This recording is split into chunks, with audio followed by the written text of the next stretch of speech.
અત્યારે દુનિયા અમને બહુ મેણા મારે છે, દુનિયા જાત જાતનું કહી જાય છે, માં અમારા વિશે તો કહી જાય ચાલે, પણ માં કોક દિવસ તારા વિશે કહી જાય અમને સહન નહીં થતું.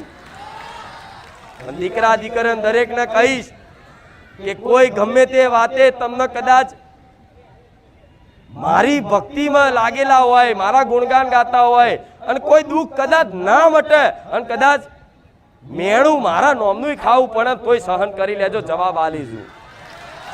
નડી નહીં, કોઈ મારી નહીં, કોઈ પરાણે નહીં, હું તમને એવા સુખી કરી દઈશ ને એક કોકદાર તમને પૂછવા આવશે કે મને ખુખાર મેળડી લઈ જા ને ભાઈ.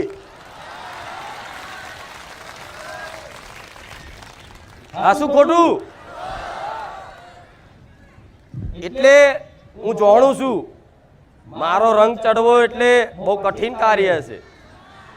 એ દુનિયા છોડી દે તમને, ના ઘરના ના ઘાટના ના રહો, એક જ મારા રહો.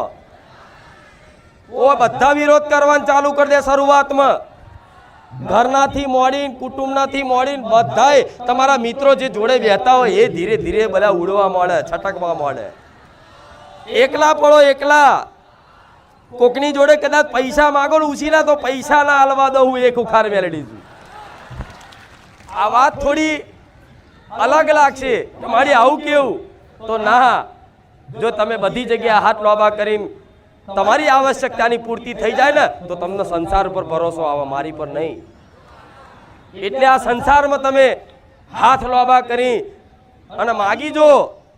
આ દુનિયા, આ કળિયુગ એવો છે, આ સમય એવો છે, કદાચ ભીખ માગો ને બાળકો લઈને ભીખ, તો આજની દુનિયા ભીખ ના નાખે.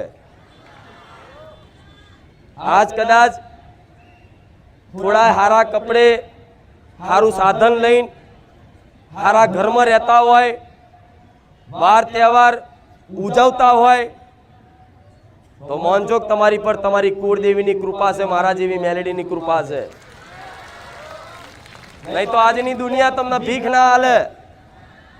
હગો ભાઈ ના થાય તમારો, હગા વાળા સગા સંબંધીઓ બધા છોડી દે, તમારા ઘેર કોઈ ચા પીવા ના આવે, તમે ગરીબ થઈ જાઓ, પૈસાથી તૂટી જાઓ, તો તમારા ઘેર વાર તહેવારે તમારા ઘરનો ઉમરો કોઈ ચડવા ના આવે, પણ હું ખુખાર મેળડી આવીશ.